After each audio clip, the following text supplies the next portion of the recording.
Я приветствую дорогих зрителей, слушателей, потомков и современников. В другом порядке современников и потомков. Конечно, нажимайте на лайки, пишите комментарии. Тут прорисовалась небольшая серия, и вот июльская такая, я решил июль этим и завершить, моих всяких семейных принципов. Первая история была, в кого у меня такие густые брови. Вторая история была, в кого у меня шрамы. И тут, в общем-то, по законам жанра нужно, в кого у меня такие уши. Как тот самый волк с красной шапочкой и с его с ее бабушкой.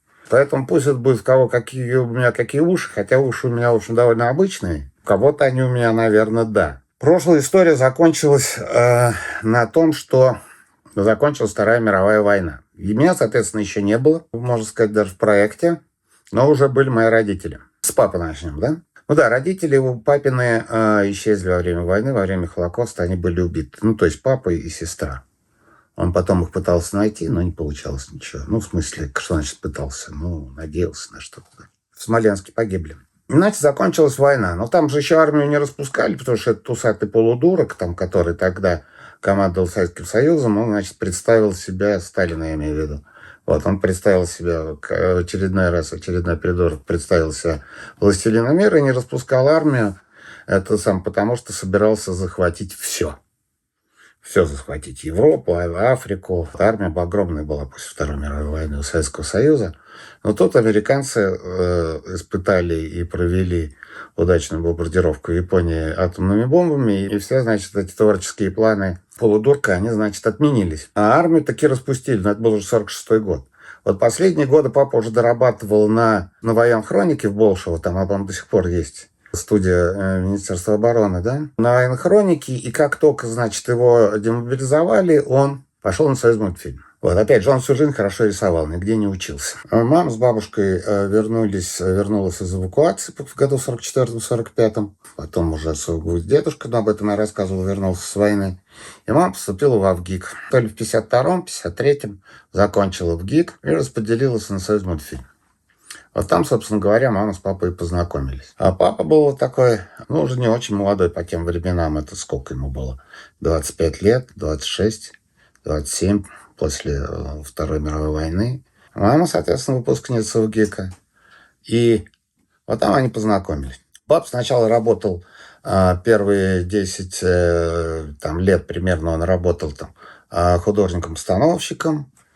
Вот на гусях с Нильсом он был заколдованный мальчик, да, художником-мультипликатором, ассистентом режиссера.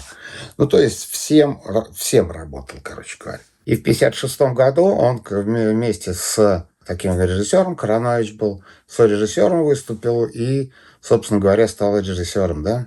Естественно, папу считали немножко выскочкой, но это у нас вообще все семейное, включая уши. Меня тоже периодически считают выскочкой. Ну, ничего. И он после этого стал режиссером. Он сделал такой фильм «Влюбленное облако». Аж в 1957 году. И за этот фильм он получил приз Пресси и какое-то международное признание в то время. Как раз Советский Союз только открылся. Это был 56-57 год, когда осудили культ личности Сталина, провели международный фестиваль студентов. До этого была абсолютно закрытая страна, вот типа как сейчас Северная Корея. Он получил за это «Влюбленное облако», но там у него был сорежиссер Коронович, старше его. Естественно, все считали, что это достижение этого Короновича. Ну, он, видно, неплохой был дядька, я с ним не пересекался, он, по-моему, в те времена уже и умер. У папы была еще семья. Он после войны вернулся, когда приехал работать на Союзмультфильм. Он жил в Кунцево, у него там жила его предыдущая жена, там родилась у него дочь, Лариса ее звали. Вот, тоже году в 46-м, 47-м, я точно не помню. И, соответственно, а Кунцево тогда еще даже не было Москвой, тогда нужно было на электричке ездить в Москву. И вообще, если кто-то ехал в Кунцево по служебной надобности, то командировку оформляли. Это сейчас один из районов Москвы. И он, значит, там поселился. И у него, значит, соответственно, была дочь, а у них, значит, закрутилось отношения с моей мамой, да. Но папа вот в тех традициях, я, конечно, подробности не знаю, но вот то, что я знаю.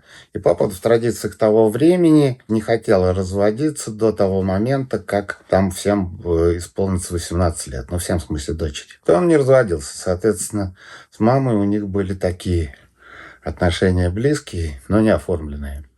Вот. И когда уже папе было 46 лет, а маме 37, в 67 году уже давай я родился, значит. Ну, соответственно, в 66-м я был в проекте, в 67-м я родился.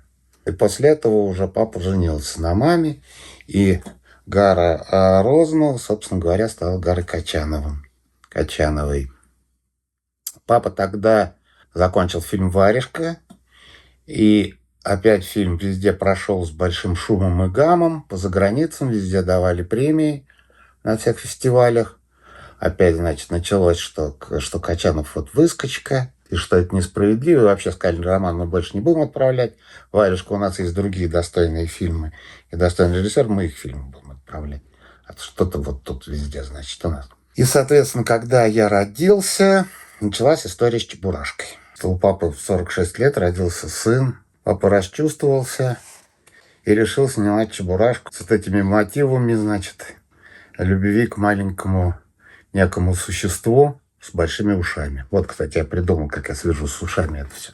Но про Чебурашку, поскольку это такой объект, стоило поговорить поподробнее. Она немножечко бы обрисовала бы, может быть, жизнь до того, родительскую. У папы был такой товарищ Алексей Аджубей. Да? Была тогда еще поговорка: не имей 100 рублей, а женись как Аджубей. Вот. Он, соответственно, женился на Раде Никитичне Хрущевой, да? Когда еще Хрущев был первым секретарем ЦК КПСС. Папа был с ним знаком до этого, естественно, факта его биографии, потому что он был известный журналист, он был главным редактором «Комсомольской правды». Это была такая прогрессивная газета, как раз, которая как после культа личности, когда более-менее какой-то небольшой вздох давала, да. Они так были знакомы шапочно, но где-то пересекались и, ну, так, в общем, относились друг к другу с уважением с дядей Лешей, да. Соответственно, он в какой-то момент стал зятем Хрущева, да. Вот. Хрущев, да, учился, вот помните, там в первом еще выпуске, Хрущев учился в промакадемии имени Сталина, там же, где бабушка тоже училась, а дедушка преподавал, да. Там учились, в этой промакадемии учились всякие партийные вожди, да, у них у всех было по 2, по 3 класса образования, поэтому они ничем, кроме как руководящей работой, заниматься не могли. И там получали образование. Но это никак не было связано, то, что папа, значит, с Аджубеем дружил, с Аджубеями. Это никак не было связано, он абсолютно независимо подружился, несмотря на то, что бабушка, значит, с Хрущевым была знакома. Дядя Леша стал главным редактором «Известий», газеты «Известия». Тогда газеты были не то, что сейчас, было 2 основные газеты. Была «Правда» газета, такая, орган ЦК КПСС, и газета «Известия», орган Совета министров СССР. То есть, собственно, было 2 газеты. Остальные все газеты тоже были, но они все друг у друга перепечатывали. Эти были 2 основные. Он стал главным редактором «Известий», да? И, по-моему, членом ЦК. Вот, партии. И, в общем, он должен был стать министром иностранных дел. И тут Хрущева сняли. И не убили тогда. Это был первый и, собственно, получается, практически, ну, не последний, в общем, момент, что человек, он стал персональным пенсионером в такое состоянии полудомашнего ареста.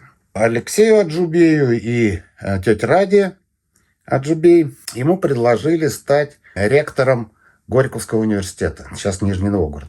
Что значит ректором Горьковского университета? Горький тогда был закрытый город, да? А почему Сахарова потом сослали в Горький?